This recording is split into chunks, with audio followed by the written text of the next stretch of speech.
আগামী দিনে সুজাপুর থেকে একজন বিধায়ক যাবে, যে বিধায়ক গিয়ে শিক্ষার কথা বলবে, স্বাস্থ্যর কথা বলবে, ঐক্যের কথা বলবে, সম্প্রীতির কথা বলবে, মানবতার কথা বলবে, তথা মানুষের বিধায়ক হবে। সেই মাস্টার সাহেবকে আপনারা যদি ইভিএম মেশিনের 6 নম্বরে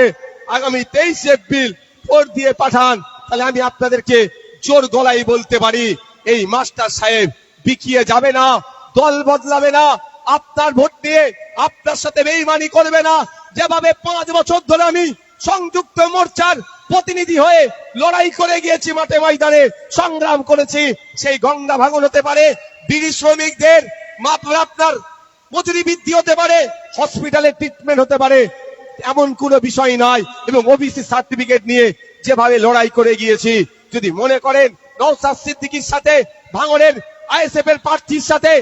আগামী দিনে ভাঙনের বিধায়ক হবেন আবার নওশাদ সিদ্দিকী, তার সাথে সুজাপুর, মোথাবাড়ি, মালদা জেলা থেকে একাধিক বিধায়ক যদি পাঠানো যায়, তাহলে মানুষের কথা বলবে, সমাজের কথা বলবে, মানুষ সমাজ উপকৃত হবে। তাহলে বলবো অন্য কোনো সিম্বলে হাত দেওয়ার প্রয়োজন নাই, সরাসরি আপনি ইভিএম মেশিনে যাবেন, 6 নম্বর সিম্বলে মোহাম্মদ কালিমুল্লাহ হক এবং তার ছবি দেওয়া থাকবে, তার পাশে খামচিহ্ন দেওয়া থাকবে, ঠিক পাশের সুইচটা দাবিয়ে 23 এপ্রিল তাকে ভোট দেবেন এবং 4 মে খুলনা কেন্দ্র থেকে বিজয় হয়ে সার্টিফিকেট নিয়ে বাড়ি আসবে। বন্ধুগণ,